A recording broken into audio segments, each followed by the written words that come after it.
A maior dívida que eu tinha era com uma rede de hotéis em Israel, $400 mil. Primeiro dinheirinho que entrou, comprei uma passageira e fui pra Tel Aviv. Sentei com um cara que me ameaçou de morte e ele fez uma coisa que virou meu jogo.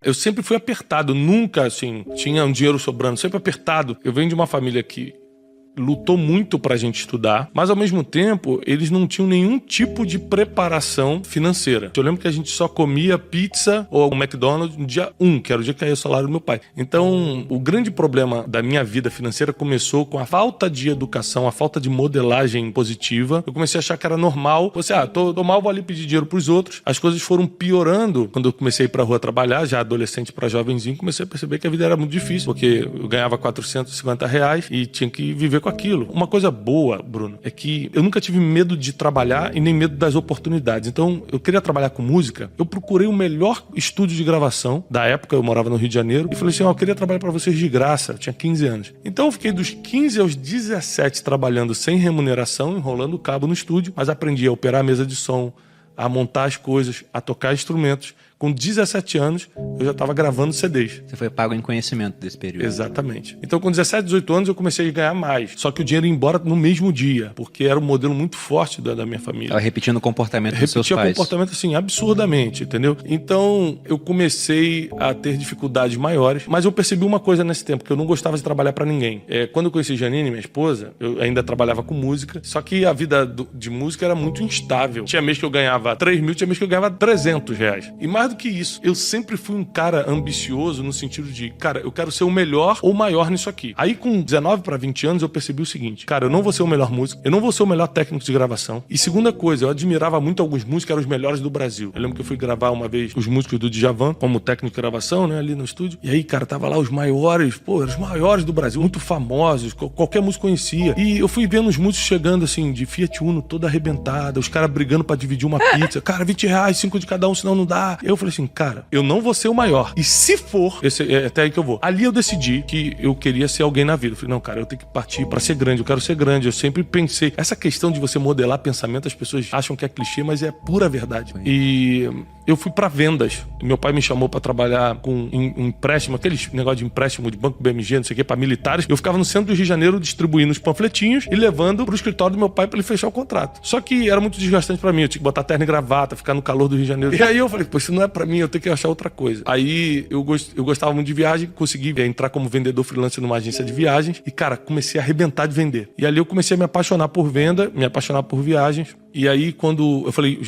liguei pra Janine e falei, vamos casar. Tô rico, tava ganhando R$3 mil. Tô rico! Aí marcamos o casamento. E aí, o que aconteceu? 10 dias antes, cara, eu recebi uma ligação. Eu fui trabalhar normalmente, não deixaram eu entrar na sala e me mandaram embora com uma mão na frente e outra atrás. E eu casei desempregado. Eu lembro da vergonha de casar desempregado. Eu falei, cara, o que meu sogro vai achar de mim? O que as pessoas vão falar de mim? E naquele dia eu percebi que quando eu sou empregado de alguém, meu destino tá na mão dessa pessoa. Naquele dia eu fiz uma declaração, eu nunca mais vou trabalhar pra ninguém. E realmente eu casei 15 de junho, em setembro eu comecei a minha agência de turismo. E isso em 2005. Em 2006 a gente penou muito, a agência não tava dando muito certo, mas eu pagava as contas. 2007 a empresa começou a crescer, começou a prosperar. 2008 a gente começou a ganhar muito dinheiro. 2009 a gente explodiu, bum, viramos a terceira maior empresa do país no segmento. 2009, 2010, 2011 a gente ficou na liderança. E aí quando chegou de 2013 pra 2014, aí eu comecei a gastar a bel prazer. Eu ligava pro financeiro e falava assim, cara, quanto é que tem na conta aí? Eu não perguntava quanto tem meu, quanto tem na conta. Eu quebrei basicamente porque eu era burro financeiramente, orgulhoso, não tinha experiência, achava que tinha, e principalmente porque eu misturei PJ com PF. Sim. É muito comum. Então eu queria deixar a empresa pobre, portanto que eu fosse rico. E aí eu fiz uma viagem pra Nova York com a Janine e recebi uma ligação de lá, falando o seguinte, olha, volta porque a empresa quebrou, tá de cabeça pra baixo. O que aconteceu foi que o mercado virou de um dia pro outro. A gente recebeu 87 grupos, a gente recebeu no dólar de 1,80. O mercado virou pra 3 e pouco, era dia de pagar fornecedor.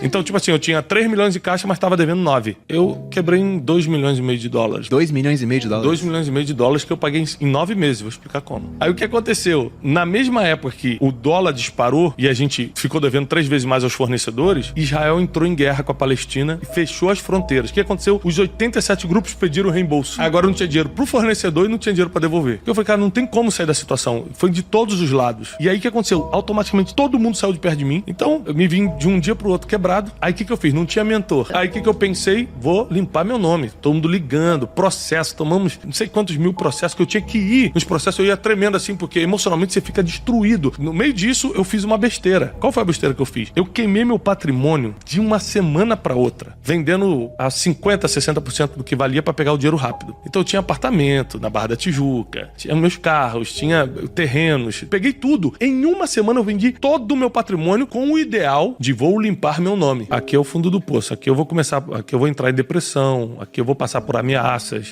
aqui eu vou tomar decisões sérias na vida. Esse aqui é o fundo do poço. Quando eu quebrei, comecei a ser processado e vendi todo o meu patrimônio, eu fui morar numa casa assim vergonhosa de aluguel, vergonhosa mesmo, uma entrada assim de uma comunidade. Na época eu só tinha 2 filhos. A gente passou por muita vergonha, muita humilhação, a gente foi muito caluniado. Muita gente inventava a história da gente. Então, normal. O ataque emocional era muito forte. Muita gente que tentou me destruir no nível máximo. Pensa um nível hard assim de destruição. Hoje bate na minha escola e fala assim: rapaz, sempre acreditei em você, cara, tamo junto. É impressionante, cara. Eu me cerquei de 2, 3 pessoas que me ajudaram muito. É muito importante quando você tá endividado, você ter suporte emocional. Eu fiquei um tempo em estado de choque em casa e eu tive um insight em uma das minhas orações. Eu tive um insight porque tem uma passagem bíblica que Moisés fala assim: não tem mais jeito. E aí Deus fala pra Moisés: o que você tem na mão? Eu tenho um cajado, então usa o cajado. E aí eu falei isso pra Janine, minha esposa. Eu falei: o que a gente tem na mão? Ela falou: Thiago, a única coisa que você tem é o diploma do mestrado. Eu tinha feito, na época que tava no auge lá da empresa, um mestrado nos Estados Unidos em Business e Coaching, mas mestrado na universidade, 1 ano e meio nos Estados Unidos e tal. Eu tinha esse diploma. Você quer saber? Eu vou começar a dar aula disso. Eu sempre falei bem em público, justamente por causa da igreja, que geralmente você tem muito acesso a falar em público. E aí eu montei um curso totalmente quebrado. Tinha 580 amigos no Facebook. Eu falei: curso com o Thiago Brunet. Eu te ensino o que você tem que fazer para não quebrar na vida. Como suportar emocionalmente as pressões. Tudo que eu estava passando eu botei ali. Só o que eu posso realmente oferecer pro cara. Aí eu botava lá embaixo: mestre em coaching pela Florida University e tal. Nunca tinha praticado isso na vida, mas era o diploma que eu tinha. E aí eu comecei a anunciar no Facebook. 12 ou 13 pessoas acreditaram e foram. Foi um diretor de Petrobras.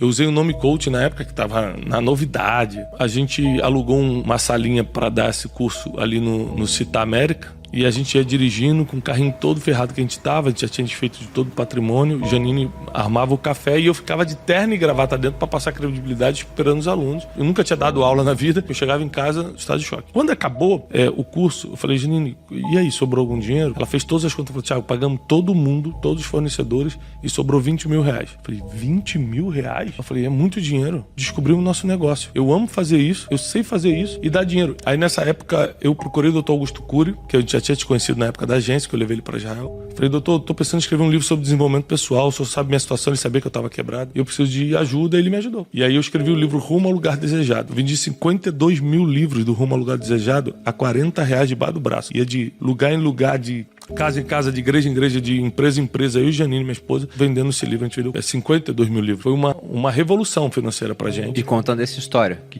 quebrou. Exatamente. E eu falava: tô saindo disso e você ainda tá me ajudando. Comecei a dar palestras em comunidade carente. Você ainda tinha dívida nessa época? A maior dívida que eu tinha era com uma rede de hotéis em Israel. Era tipo $400 mil. Era a maior dívida que eu tinha. Eu peguei um avião aqui. Primeiro dinheirinho que entrou, com isso eu comprei uma passageira e fui pra Tel Aviv. Aí sentei com um cara, que hoje é muito meu amigo, mas na época me ameaçou de morte. Ele falava assim: o Mossad vai te acertar de longe, você não vai nem ver, vai parecer um acidente. Ele me ameaçava assim. Procurei ele e falei o seguinte: cara, olha só, eu tenho 2 rins, eu só uso um. Você pode continuar me ameaçando. Um vai pro Mossad, o outro vai pro Shin Bet. Nervoso, mas eu não vou ter como te pagar. Não tem como, não existe a possibilidade. E eu vim aqui, eu peguei um avião, vim pra Israel, vou embora hoje mesmo pro Brasil, só pra te dizer que eu tenho um compromisso contigo, minha palavra tá dada. Ele: mas como é que você vai pagar isso? Eu falei: não tem como pagar, não sei como pagar. E aí ele fez uma coisa que virou meu jogo. Ele falou: então você vai assinar uma confissão de dívida, que o acordo era de boca, esse dinheiro eu devia de boca. Eu falei: tá bom. Ele pegou uma confissão de dívida e me fez assinar. Aí quando eu assinei, ele pegou a confissão de dívida e falou assim: cara, você veio aqui só pra isso? Eu falei: cara, só pra isso, eu vou voltar pro Ben Gurion agora, que era o aeroporto. Ele rasgou